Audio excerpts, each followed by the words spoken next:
This is BBC News from London. Buckingham Palace has announced the death of Her Majesty Queen Elizabeth II. In a statement, the palace said the Queen died peacefully at Balmoral this afternoon. The King and the Queen Consort will remain at Balmoral this evening and will return to London tomorrow. BBC Television is broadcasting this special programme reporting the death of Her Majesty the Queen. Queen Elizabeth II has died. I know many people will be mourning, many have a connection to her, but here's why I am not mourning. First off, I'm a socialist Republican, so I don't even support the monarchy, and frankly, I find having a hereditary system in the 21st century kind of ridiculous. I don't know her personally, she's not my family. I just don't see how you can get really upset. I'm sure for many, it's kind of sad.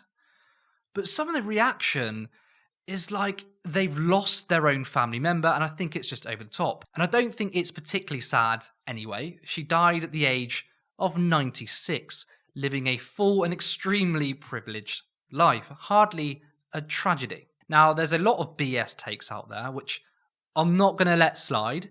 Even if you are a supporter, or at least lukewarm about the monarchy or the Queen, you have to agree.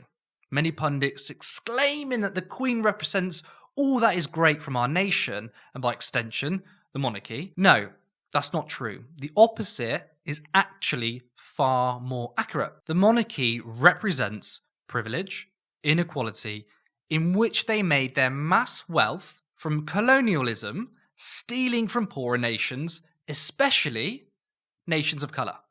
It's an empire built from theft. Now here's the thing, politics is so white. What do I mean by that? Well, politics is seen through the lens of whiteness. Supporting the Queen is supposedly the default position.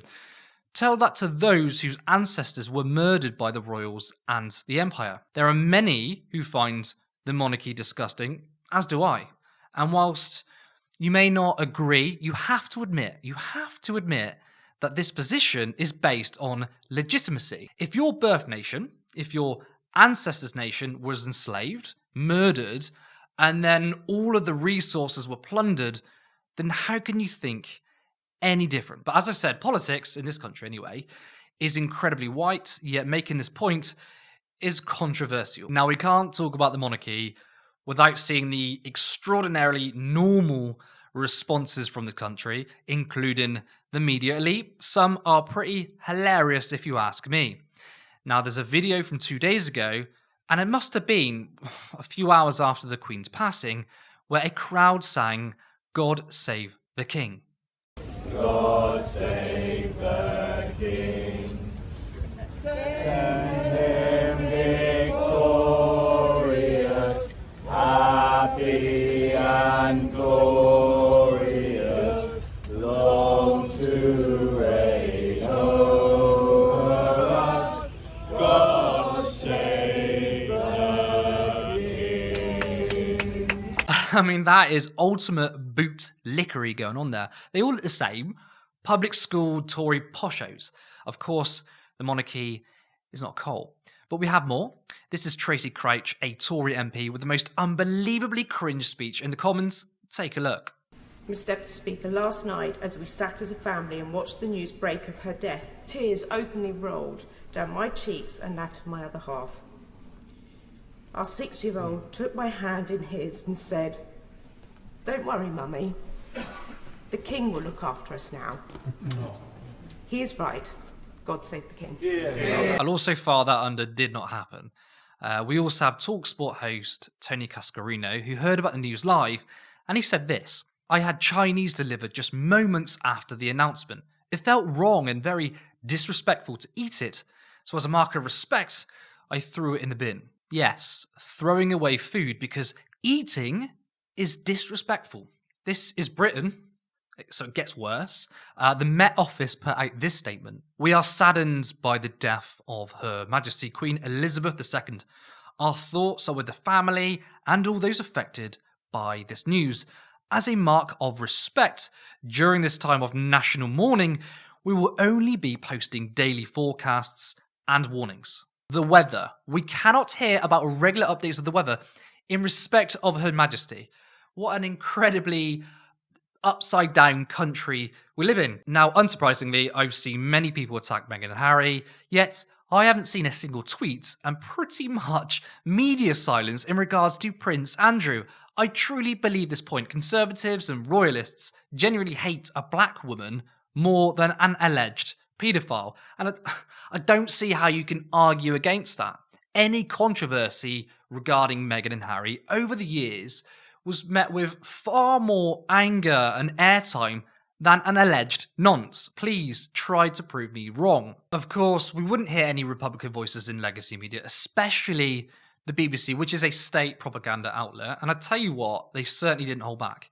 They literally filmed a gate for hours. No one was going in or out. They literally just had it live on a gate. Now, I know this isn't the BBC, but look at what Sky News reported in regards to a large group of people. Take a look. Thank you very much. So, the weight of this historic moment really felt here at the gates of Buckingham Palace, and thousands of people still arriving to pay their respects to the Queen. Bruv, this is the Chris Cabba march, bruv. Trafalgar Square, look at that. Look at the crowds of people. Yeah, look at them. I don't know central London too well. Trafalgar Square just at the bottom of the mall, so the crowds winding their way down there. I think they've probably come from Embankment. They're just coming around Trafalgar Square, and they'll be working their way up the mall. And what a walk that is. They're all black, mate. Thousands of people lining that route. It really is an incredible sight. They'll work their way up the mall very slowly, meeting new friends along the way. So many people talking to each other about their journey here, why they wanted to come, their memories of the Queen. Sure about that. The new king. Sure about that? Way up here to the they're actually being diverted away from the gates of Marin. So as you heard from the video, it was actually a march in support of murder victim Chris Cabba at the hands of the Met Police. The fact that this footage is being used for monarchy propaganda is pretty disgusting, even if it was done by mistake. How would you not know? Just look closely, look at the placards. This is supposed to be elite journalism. They earn a fat wage, but 90% of Twitter seems to show more journalistic integrity than from big establishments. But at least we have some common sense. An article from Joe Glenton, who's also a colleague of mine at the Canary, made a superb point in regards to trade unions bizarrely stopping the strikes to mourn the Queen. It is one thing to adapt comms and strategy to the death of a figure like the Queen. Doubtless, there are many people in trade unions whose politics extend to monarchism, and these decisions might well keep the press off your back. But to simply pause the struggle in a period of resurgence seems like capitulation. And let's be clear, capitalists certainly won't be taking a break for the coronation, and it's not a truce if only one side holds fire. Now, that is a fantastic point, because capitalism will continue to ravage society regardless, and no statements from corporations or changing their colours to monochrome is going to stop profit-making off the back of workers. And I find it really odd that unions are pausing to mourn a woman, and by extension the family she belongs to, because they are completely at odds with Labour power. You've got the TUC, who've postponed their conference. An absolutely ridiculous thing to do. Those that pay for their travel, accommodation, I really hope they're reimbursed. Now, it seems like the left are really messing things up. We're literally in a battle. We have a cost of living crisis. Now is not the time to punt the brakes. And Capital, well, they certainly will use this as an opportunity to break unions, because after this, we've got Remembrance, we've got Christmas, and I can literally hear it now.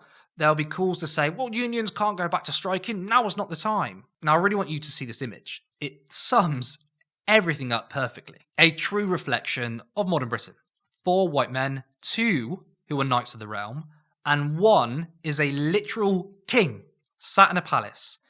Clearly, Britain is failing as a democracy. Now, if you were just to pause, just reflect and take a deep breath for a moment, ignore the squabbles, and just look at the bigger picture, it's clear that this is a ridiculously odd and bizarre country. Now, I want to leave you with this. It's not completely connected to the royals. It's just a video of Boris Johnson staring at an increasingly uncomfortable Theresa May. Thank you. The City Civic Party, I know, also have other business, so we'll want to depart at this point. I also invite any non-privy councillors to depart from the doors at the rear via the matted hall, signing the proclamation in the lower corridor as you leave.